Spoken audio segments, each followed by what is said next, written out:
Baiklah, perkenalkan saya Penny Sahara dengan NIM 1824200503. Di sini saya akan menjelaskan materi yang pertama, yaitu pengambilan keputusan bisnis berbasis internet, di mana internet ini sendiri adalah sebuah media digital yang menghubungkan parameter secara real time.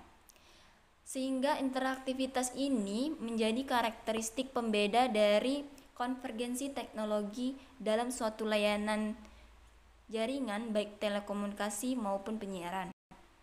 Sehingga sebuah sistem ini juga tentu harus berdasarkan informasi yang relevan, sumber yang valid.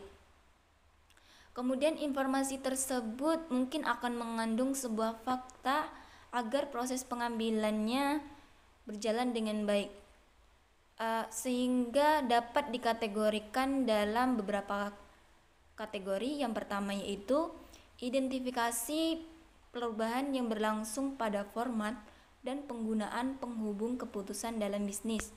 Yang kedua, bagaimana OLAP dapat menjadi kunci informasi yang dibutuhkan manajer. Yang ketiga, bagaimana NN, Fuzzy Logic, GA, Virtual Reality, dan Intelligent dapat digunakan dalam proses bisnis. Oke, yang pertama ada identifikasi perubahan yang berlangsung pada format dan penggunaan perubahan keputusan dalam bisnis. Perubahan dalam proses berlangsungnya keputusan tentu tidak selamanya berlangsung sesuai dengan rencana yang kita harapkan. Secara umum, dampak perubahan keputusan ini juga terbagi menjadi dua kelompok. Yang pertama yaitu ada incremental change, yang kedua ada turbulent change, di mana incremental change ini merupakan dampak perubahan keputusan yang dapat diperkirakan atau ditaksir beberapa persentase perubahan sehingga apa yang akan terjadi ke depannya. Tentu berdasarkan data-data yang terjadi di masa lalu. Yang kedua ada turbulent change, di mana dalam kondisi ini perubahannya sulit kita perkirakan.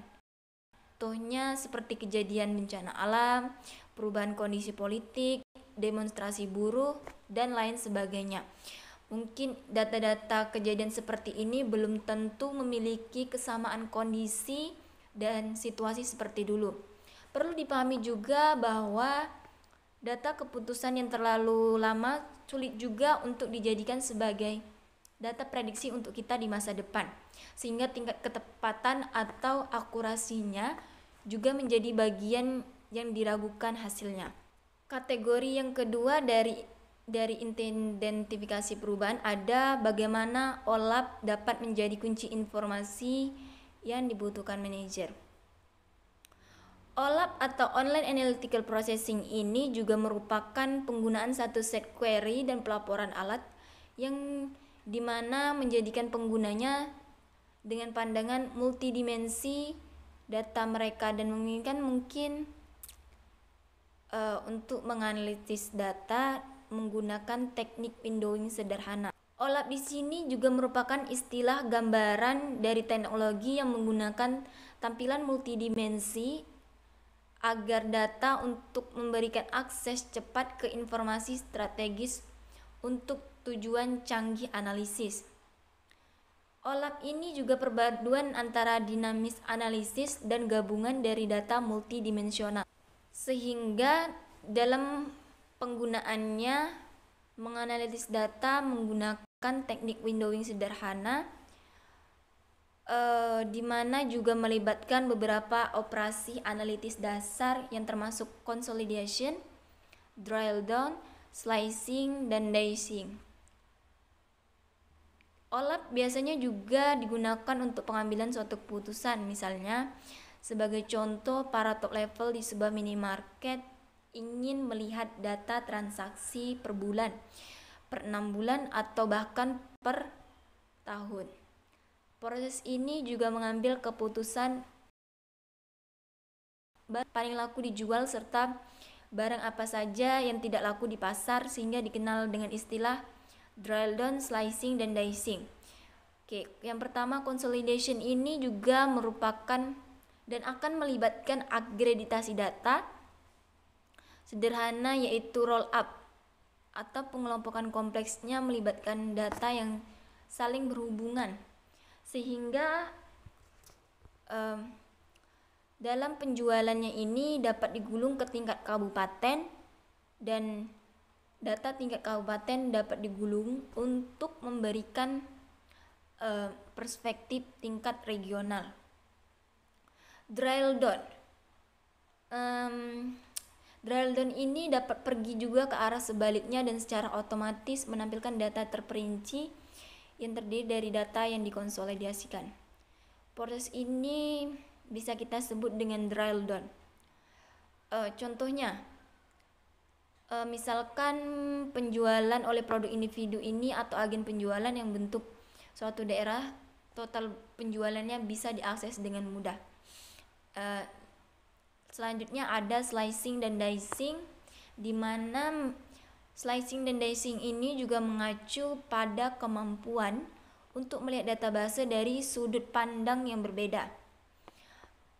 Satu potong database ini memungkinkan untuk menunjukkan semua penjualan dari jenis produk dalam daerah. Slice-nya lain mungkin akan menunjukkan semua penjualan oleh saluran penjualan dalam setiap jenis produk.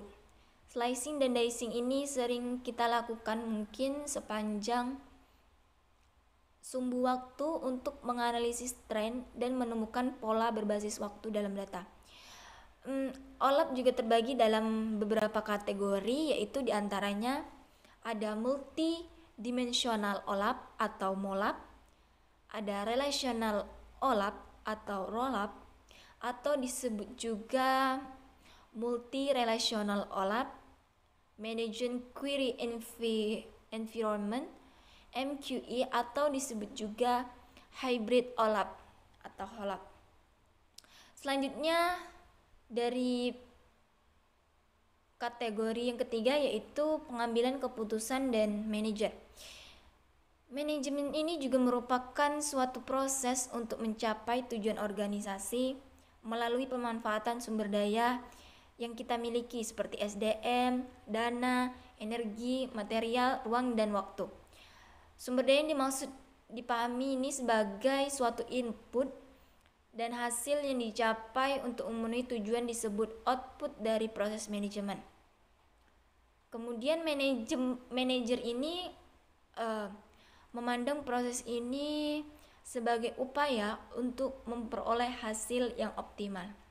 Sekian dari saya, selanjutnya akan dijelaskan oleh... Baiklah, saya Alin Nursaini Julia Putri akan melanjutkan penjelasan dari Penny Sahara mengenai kelebihan OLAP. Yang pertama, penyimpanan pengawasan organisasi melalui integritas data korporasi. Yang kedua, meningkatkan hasil dan keuntungan secara potensial dan mengizinkan organisasi untuk merespon permintaan pasar lebih cepat, yaitu mengurangi backlog, yaitu bergantung pada data warehouse dan sistem OLTP untuk memperbaharui sumber tingkatan data mereka. Dengan kelebihan-kelebihan yang dimiliki oleh OLAP, sudah cukup untuk menjadikannya sebagai kunci informasi yang dibutuhkan oleh manajer. Bagaimana NN, Fuzzy Logic, Virtual Reality, dan Intelligent Agent dapat digunakan dalam proses bisnis? Yang pertama yaitu alasan digunakan logika Fuzzy. Yang pertama, konsep logika Fuzzy mudah untuk dimengerti. Yang kedua, logika Fuzzy sangat fleksibel. Yang ketiga, logika Fuzzy memiliki toleransi terhadap data-data yang tidak tepat.